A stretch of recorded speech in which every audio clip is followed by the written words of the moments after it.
Hi everyone and welcome back to my channel. For those new here, my name is Nikki and I post vlogs about predominantly these days my language learning, though you'll also find in my backlist a lot of information on writing tips and editing tips as well.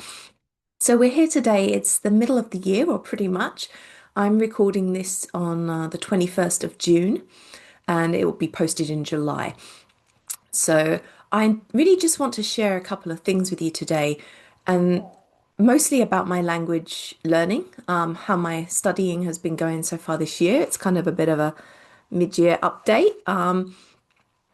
And also I'll do a brief recap just on how my reading goals are going as well. I might start with the reading goals because that'll be quite quick. So I set my Goodreads goal for 160 books this year. I set it a little bit lower, even though I've easily beaten that the last few years, because I will have some stuff going on over around the September, October period that might affect my reading time a little bit. So I'm sort of trying to get ahead a bit, and I think I can definitely make the 160. At the moment, I'm on book number 96, I think it is, for the year. So it's chugging along pretty well. And yeah, I'm about 19 books ahead or something, so that should help tide me over during that period when I might not get as much reading time. I've had a few hiccups along the way with the reading because I have received a number of books from publishers for review, and I got a big chunk of them, like 10 books from one single publisher, suddenly were all approved on Edelweiss all at once. And this threw me a bit because some of them I'd requested months and months ago and hadn't heard and assumed I hadn't got them. But by the time they were approved, I only had about 20 days to read two or three of them. So before they expired. So I had to pretty much drop everything and concentrate on those. And I've just reached the point where I'm back up to date with those. But now I have a little bit of a backlog pile of print copies of books that I pre-ordered and have arrived over the last few months that I had to leave on the sidelines until I could finish these review ones. So my aim during sort of the rest of June into early July is to get those back up to date, as well as keeping up with a few review copies I've got.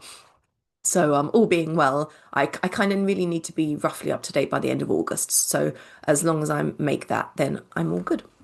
So that's the reading update.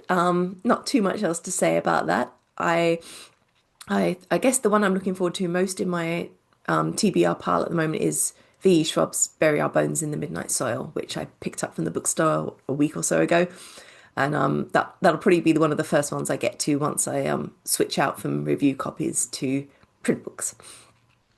So moving on to language studies. So I set myself some fairly, I say, difficult goals perhaps this year. For those of you who've watched some of my previous videos, you'll know I have sort of 8, 9 foreign languages on the go. And I'm not studying all of these at the same level at the same time, but I am still at least trying to maintain the older ones while I'm working on newer ones. And it is difficult. I work, I have household jobs to do, as most of us do, and fitting in one language is fine, but fitting in 8 or 9 is a bit of an ask, as well as other hobbies that I have that I like doing, such as my music and my drawing, and obviously my reading that we've spoken about, and watching Netflix. And finding time for everything does pose trouble. So I'll put up here a little graph that shows you kind of where I'm up to. So really my goals for this year were to work predominantly on Korean, followed by Japanese and Chinese, and just to maintain my other languages, the European ones. On the whole, as you can see, it's not going too bad. I'm doing a little bit of everything. I think in terms of the balance, it's looking about what I expected. In terms of how much time you can see I'm giving to the Europeans, how much time I'm giving to the Asian ones. So from that point of view, it's all good. I do still feel that my European languages are floundering a bit. My comprehension is still definitely right up there, but my ability to speak the language and even writing a little bit is dropping off because I just don't get to use it enough.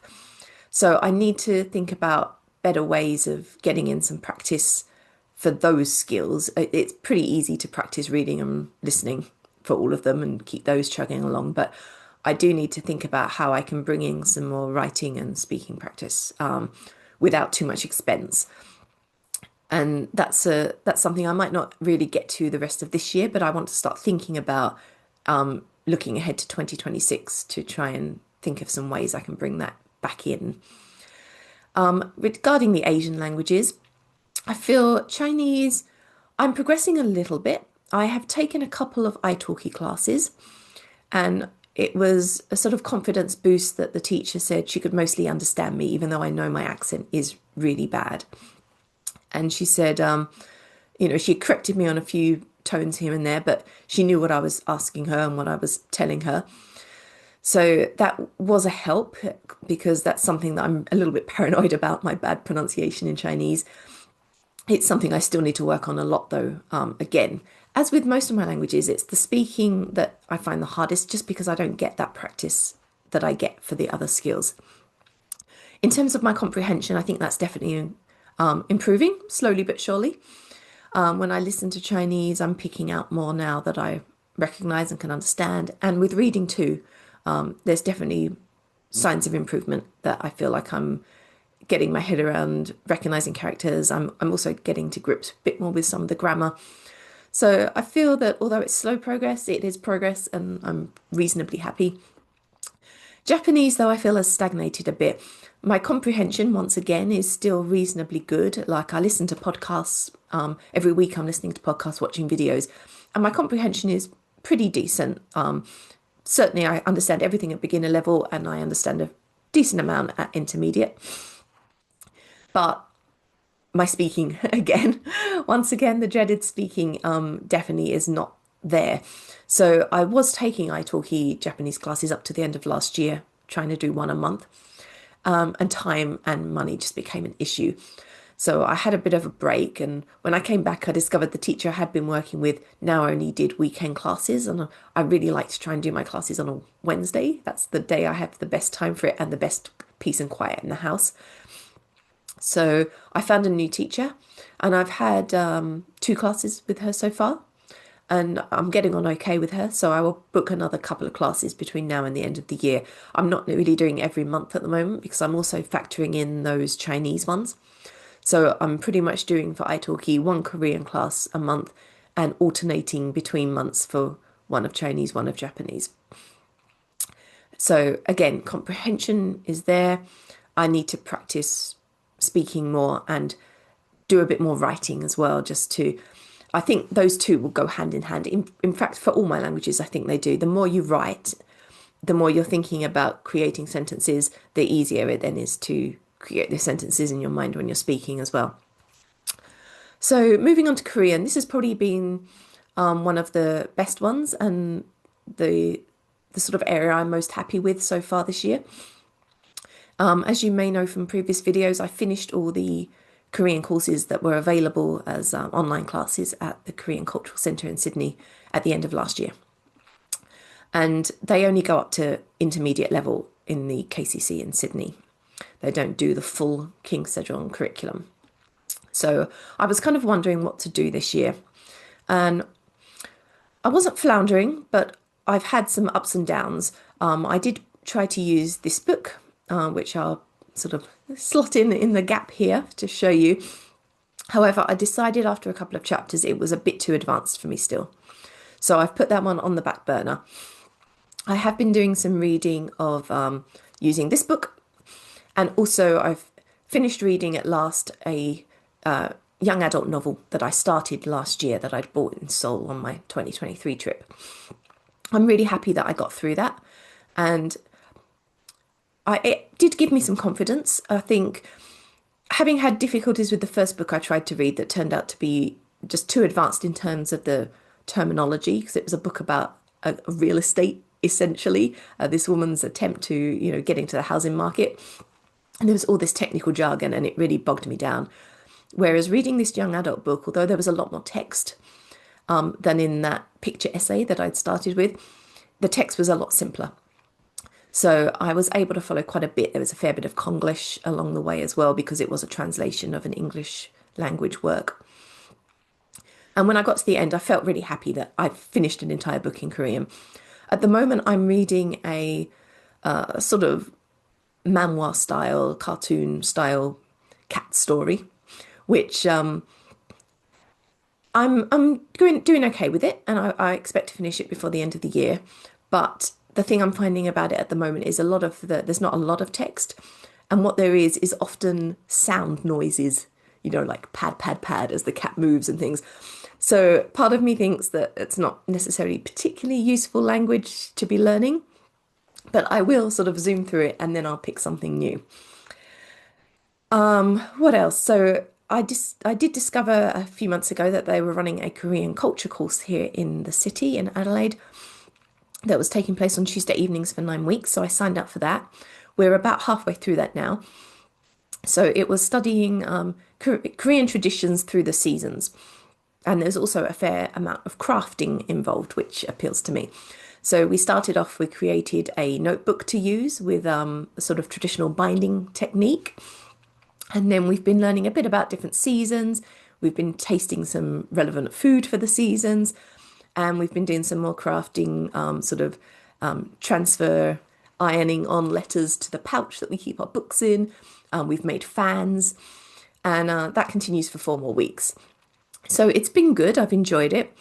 The only thing I would say on the negative is that I thought it'd be a little bit more scholarly in terms of studying the traditions, where it is more sort of just fun and games. But I'm still enjoying it, and I'm getting to speak Korean to the teacher a little bit, so I get a little bit of practice in.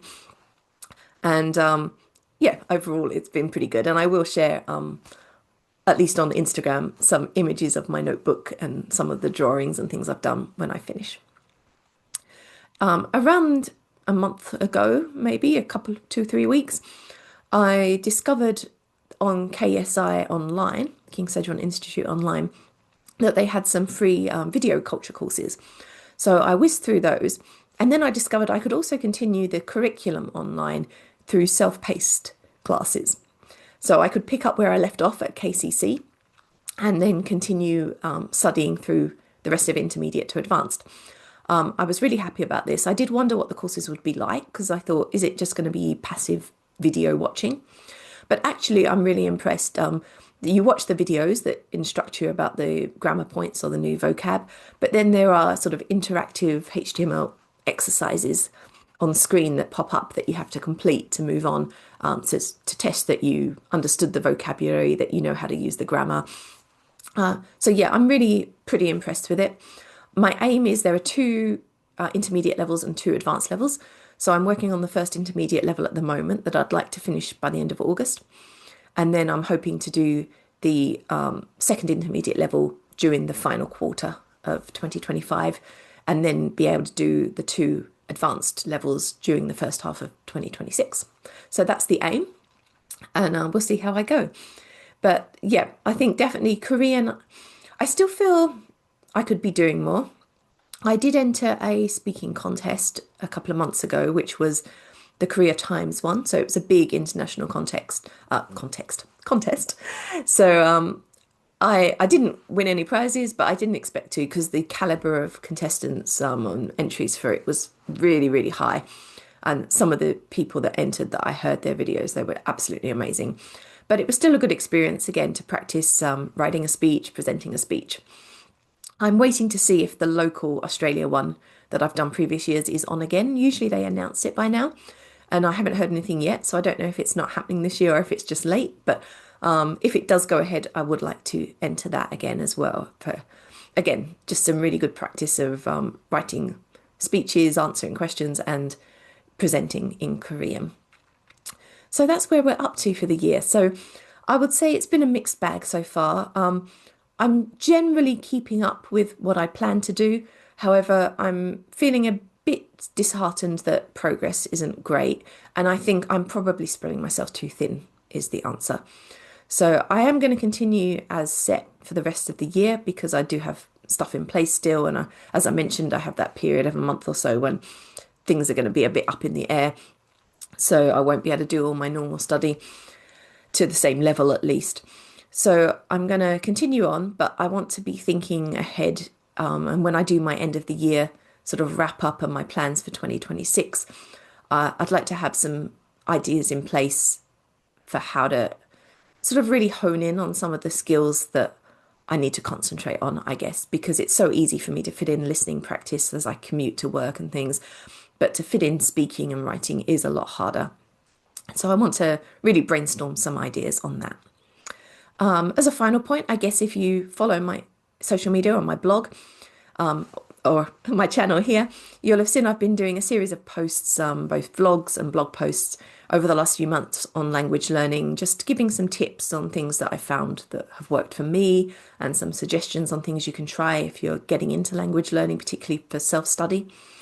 And I will sort of finalize that in the next few months.